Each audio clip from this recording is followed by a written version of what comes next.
Saturday before Christmas, I had to go to South Ormsby estate to pick up all their lovely Lincoln red beef for over the Christmas period. And I had to stop and have a look at what they're doing now. And as you can see, this is a whole new weir system, and it's been put back in to absolutely replicate what was put in the 1700s by James Payn, because he designed the rebuild of the house in the parkland, and it was all laid out in the 1700s. So that's the picture there, and the roof has been put up back on the house again, so it's in the same style. The boathouse is being built, and it is just beautiful. So it was one of those rare days in Lincolnshire where the sun was actually shining. So I thought, I'm going to go for a walk before I pick up my order. Oh, and I'm so glad I did. So I hope you'll join me on the walk, and I'll tell you a few of the little places as we go.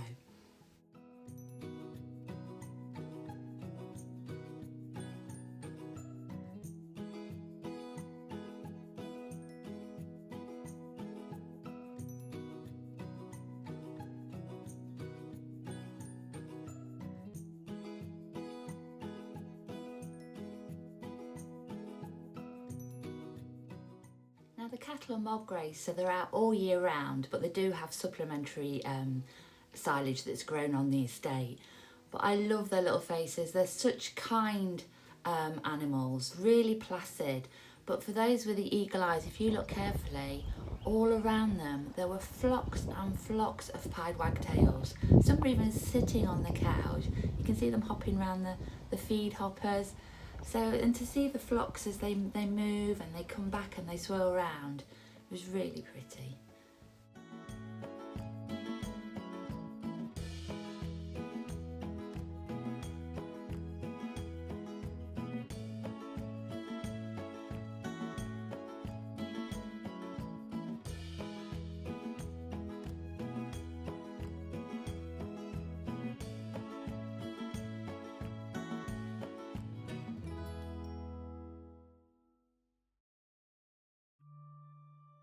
So now we've crossed through the parkland. There's over 150 acres of parkland. We're going into part of the 3,000 acre estate.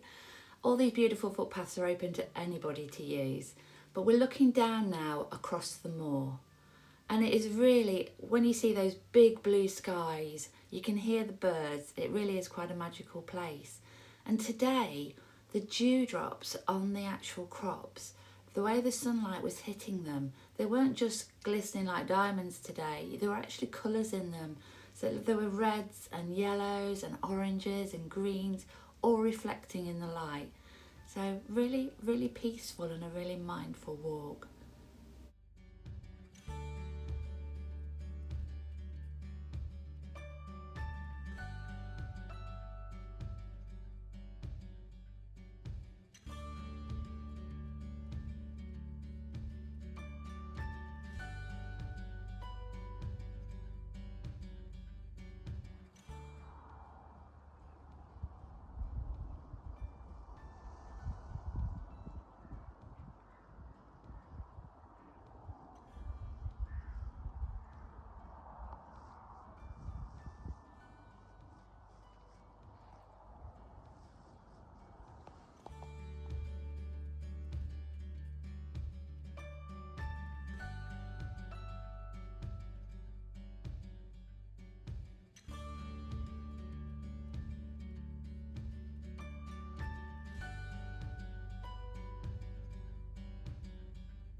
And in the distance we can see where the Roman settlement was.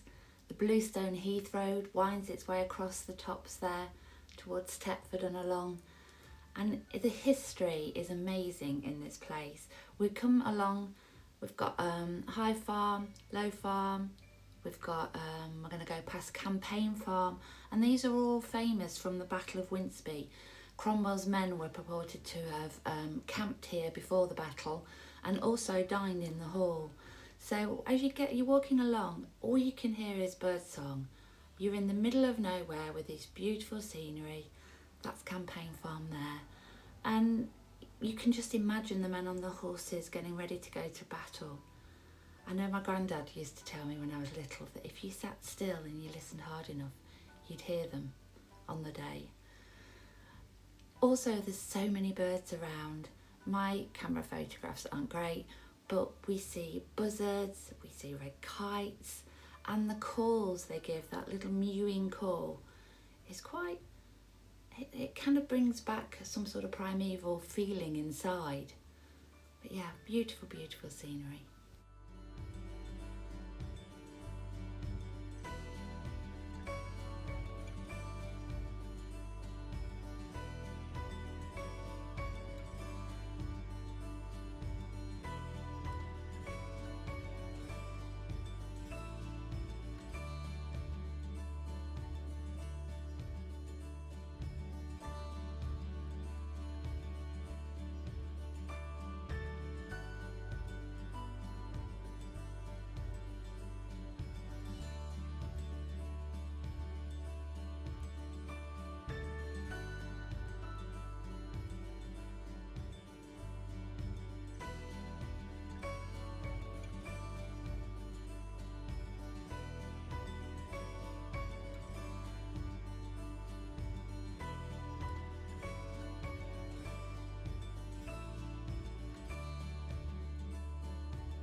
Easy route to follow. It's a lovely rectangular route.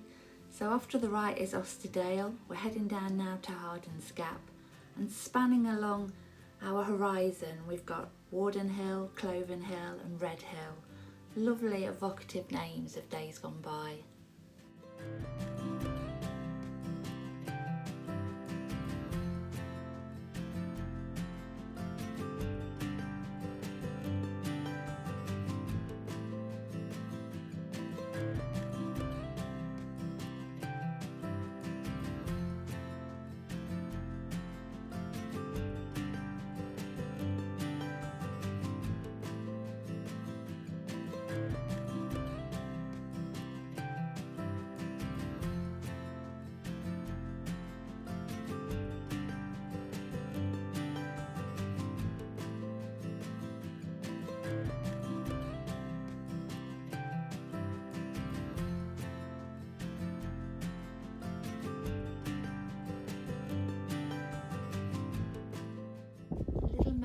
distraction of the sun glistening on the water in the dike. Again, very jewel-like, doesn't perhaps go over as well in the film. Just moments to stop and look at that beautiful sunshine.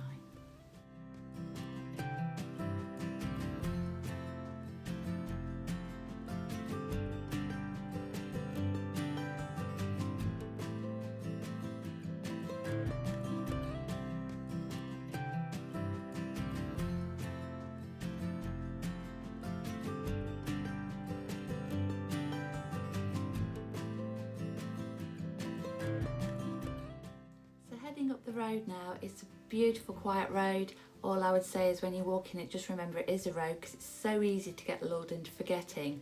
I only saw 2 cars on my walk back, so very, very peaceful, and as I say, everybody's really friendly, they always wave.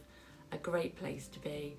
So as we're walking past, this is one of the tenants' farmers, see his beautiful cattle in the field as well, and a really magnificent bull.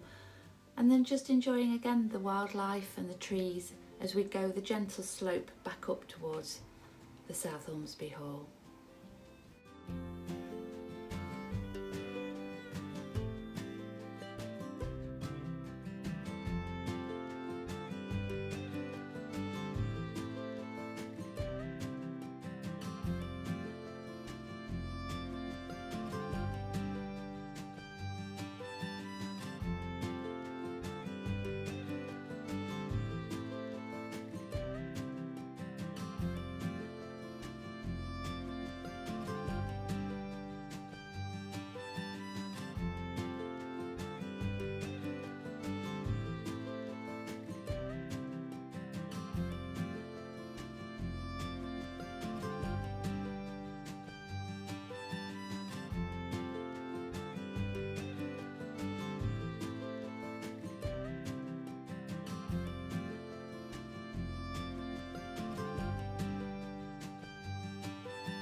Admiring some of the new gates that are put in. All the wood comes from the wood on the estate, and then it goes to their sawmill at Kettsby, and then it all comes back in these beautiful gates and fencing. So everything's recycled, reused, just like it used to be in the old days.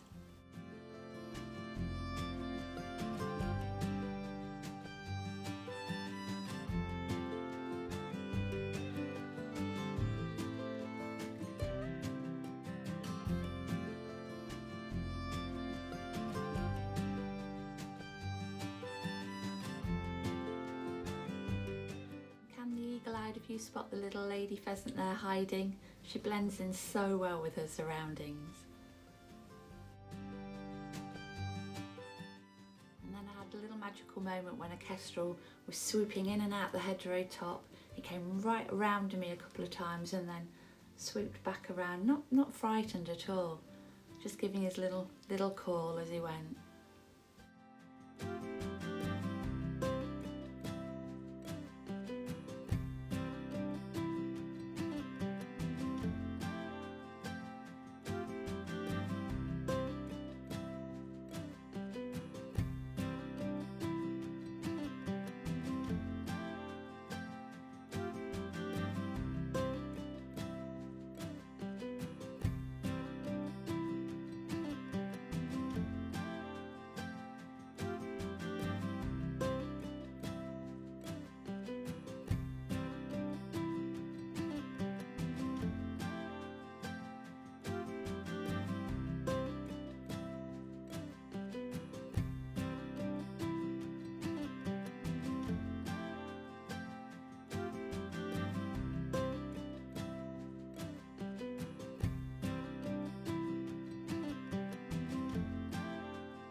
top of the hill, we can go back into the parkland on a footpath, and you don't have to worry about the cows at this time of year because all the footpaths are all fenced off, so you get to see everything, but you know you're absolutely fine.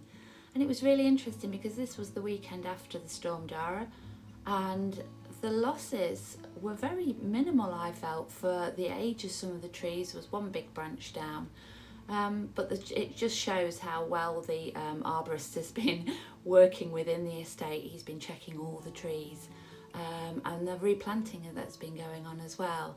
So yeah, only the one casualty I saw that day.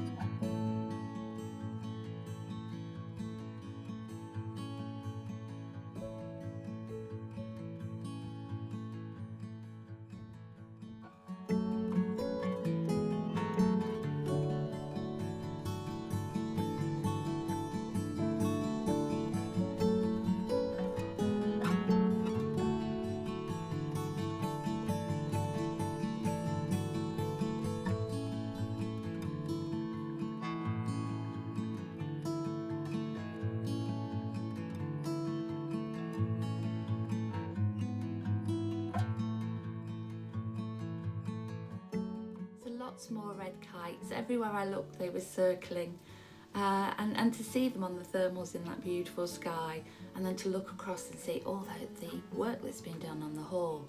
I'm really excited to see that when that's finished. So we're coming up to the end of the walk here across the park, and we're going to go past Adrian Massenbird's grave. He was the last squire to own the hall, the last of the Massenbirds to live here. And it's interesting that he was actually buried in the park, and there's lots of stories about it, but it was only because the actual family crypt was full, and I think he's very happy to be out in nature.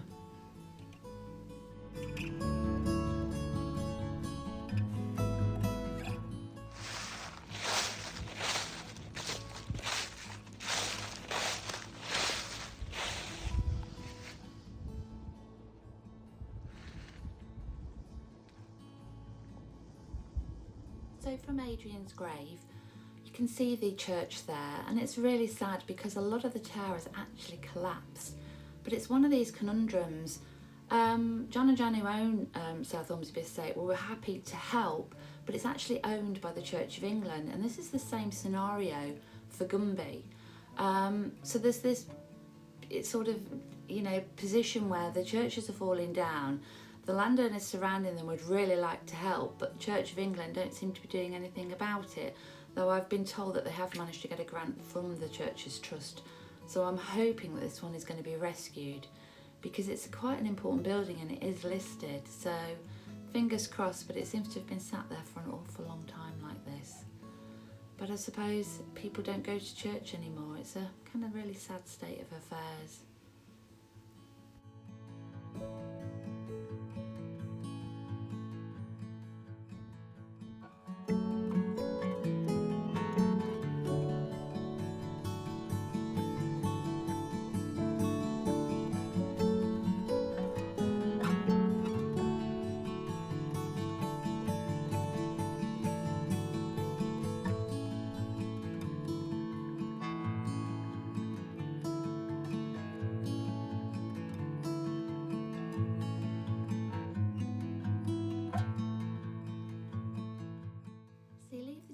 Down this little, it was quite steep, windy little path, and that brings you out onto the road opposite the Bishop's Cottage, and that's where Samuel Wesley, whose sons John and Charles, the founders of Methodism, lived for a little while he was rector for South Ormsby. What a beautiful little thatched cottage.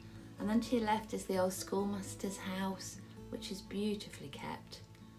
I don't think I've ever seen anything out of place. It's such a pretty little cottage. And then next to that is the old school, which was one of the first properties that they renovated on the estate. And that's going to be let as a nursery for children. What an amazing place to be.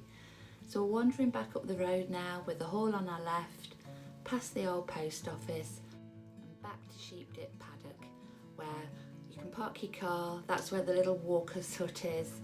where you can have a free cup of coffee and tea. They've got a compost toilet there, and you know your car's safe where you've got it left there. And that's where we pick our orders up when we go to get the meat orders every fortnight. So it's just such an amazing place, South Ormsby, such a beautiful place to walk. And there are so many. This is just one of the walks that I've done today. It's about just over 4 miles. And then there's shorter ones and longer ones, and you can literally go out across the wolds. So I hope you enjoyed walking with me. Thank you for being here.